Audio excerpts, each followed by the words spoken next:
Et c'est alors que mon allié va ordonner un raid avec les 2 troupes de grenadiers qui étaient placées dans le bâtiment.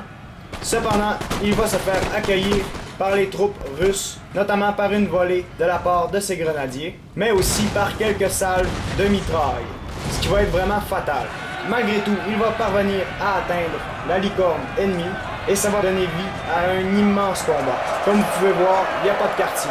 Cependant, très rapidement, ces unités vont succomber et le Russe va se replier derrière ses lignes. Pendant ce temps, de mon côté, je vais ordonner à une unité de Jaeger d'aller occuper le bâtiment que voici, alors que le contact est vraiment concrétisé du côté de mes Jaeger. Comme on peut voir, l'artillerie ennemie va vraiment mener la vie dure à mes troupes. Du côté de mon groupe numéro 5, je vais alors parvenir à sortir une unité de fusiliers hongrois et je vais parvenir à flanquer une unité de fusiliers ennemis. Cependant, ce dernier va rapidement se replier. D'autre part, il va avoir apporté une unité de chasseurs à cheval pour me desservir une salle. Cependant, je vais me défendre. C'est donc alors que la totalité des canons ennemis, c'est-à-dire ceux du russe et ceux du français, vont vraiment tenter de détruire la maison. Pendant la partie, comme ma caméra est exactement à cet endroit-ci, je vois pas l'ampleur du désastre sous mes yeux. C'est donc que nos adversaires vont parvenir à détruire la totalité de la maison, ce qui va faire en sorte de créer un véritable désastre, c'est-à-dire qu'environ 20% de mon armée vient de décéder dans cet incident. En d'autres termes, j'ai perdu une unité de Jaeger et une unité d'infanterie de ligne normale.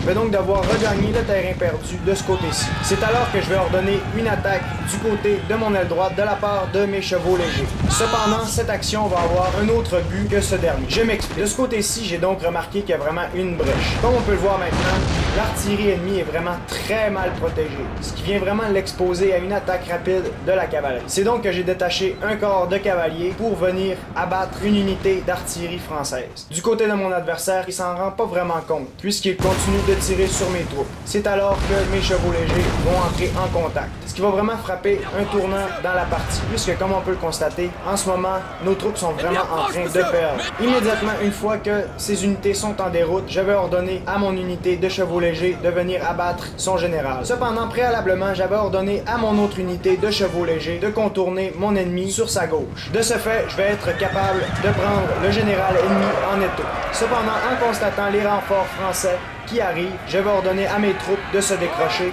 et de venir abattre une autre unité d'artillerie. Cette fois-ci, je vais m'attaquer à l'obusier expérimental. Pendant ce temps-là, mes Jaegers tentent de décrocher un avantage sur le front principal. Et c'est alors que mes chevaux légers vont prendre contact avec l'artillerie ennemie. Pendant ce temps-là, le combat a vraiment évolué du côté de mon allié. Cependant, de ce côté-ci, c'est vraiment d'égal à égal. C'est-à-dire qu'il n'y a pas vraiment d'avantage ni d'un côté ni de l'autre. Du côté de ma cavalerie, alors que j'attaquais l'obusier expérimental ennemi, il y a une unité d'infanterie légère qui m'a flanqué. Je vais donc me retourner à 100% contre cette dernière. Par contre, mon adversaire direct va s'en rendre compte et il va retourner une unité d'infanterie de ligne pour abattre ma cavalerie. Je vais donc la retirer prestement.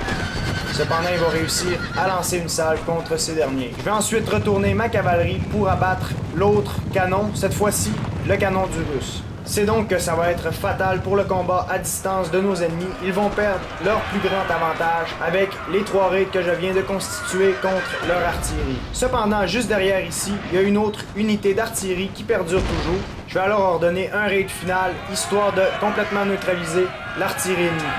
C'est donc que ces derniers ne feront vraiment pas long feu. Et voilà, comme on peut voir, ils entrent en déroute. C'est donc les 4 actions que je viens de concrétiser avec ma cavalerie, c'est-à-dire le fait de neutraliser les 4 unités d'artillerie ennemie, va donc me permettre de jouer sur les arrières de mon adversaire. Je vais alors tenter de resserrer le plus possible mon dispositif autour de mon adversaire. Je vais donc être ouvert par ma cavalerie qui va faire des dommages sur les arrières des lignes ennemies. Comme on peut le constater, je vais entrer un peu partout en contact. Du côté de mon allié, la bataille a vraiment progressé, c'est-à-dire qu'il reste seulement que 2 unités russes et 3 unités alliées. Et c'est alors qu'exténué, il y a une de mes unités de chevaux légers qui vont entrer en déroute. De mon côté, je vais donc tenter avec mon unité d'infanterie de ligne qui était avec mon groupe numéro 5 de commencer à flanquer l'armée ennemie. Je vais donc en premier lieu tenter d'abattre les unités de chasseurs à cheval. Pendant ce temps-là, mes Jaegers tirent toujours sur mon opposant. Du côté de mon allié, il va tenter de tirer son épingle du jeu en exterminant la totalité des troupes russes. Alors que moi, je vais vraiment tenter de prendre en étau l'armée française. Comme on peut le constater, je suis donc vraiment en train de resserrer mes lignes autour de son dispositif. De ce côté-ci, je vais donc tenter de flanquer encore davantage mon opposant. pendant que mes autres unités tentent d'amollir son front. Mon opposant va donc être très défensif avec son dispositif en V. Cependant, complètement sur mon aile droite, je vais parvenir à flanquer une de ses extrémités. C'est donc que le combat va être très méthodique de mon côté, contrairement à la bataille que mon allié a livrée de son côté. Par contre, son armée est dorénavant quasi inexistante.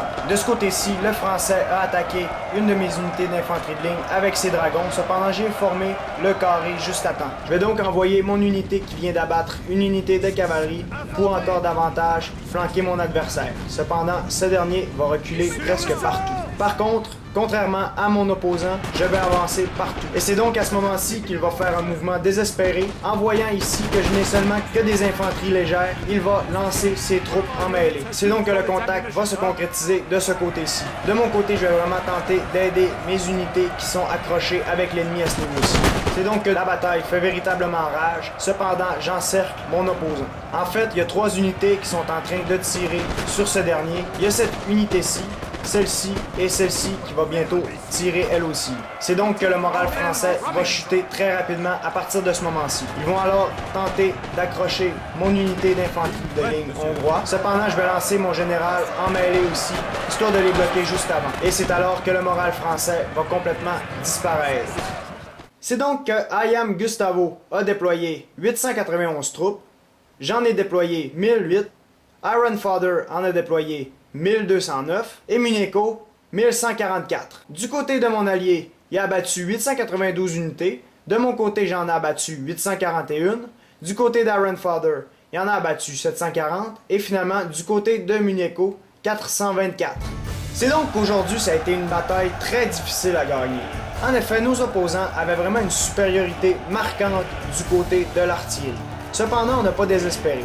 On a vraiment tenté d'attaquer de la manière la plus méthodique possible, notamment en faisant une attaque coordonnée ensemble. C'est donc que moi, de mon côté, j'ai fait avancer mes 5 groupes de la manière la plus égale possible, et une fois qu'on a déterminé que le moment de l'attaque était arrivé, on a attaqué avec tout ce qu'on avait. Le premier contact de mon côté s'est donc effectué avec mes infanteries légères qui ont commencé à harceler les ennemis à distance. Cependant, durant mon approche, j'ai tenté d'occuper une maison avec 2 de mes unités, ce qui a vraiment donné vie à un désastre. En d'autres termes, la totalité de l'artillerie de nos ennemis ont commencé à tirer sur la maison et d'une minute à l'autre, la maison s'est retrouvée sur le sol. Ça a donc fait en sorte d'abattre environ 20% de mon armée. Cependant, on n'a pas perdu espoir et durant mon approche, j'ai remarqué une brèche dans le dispositif ennemi, ce qui a permis à une de mes unités de cavalerie de faire un véritable carnage et de neutraliser 4 canons de mon adversaire. Ensuite, peu à peu, mon dispositif s'est resserré et au final, nous sommes parvenus à abattre la totalité de nos adversaires. Et voilà!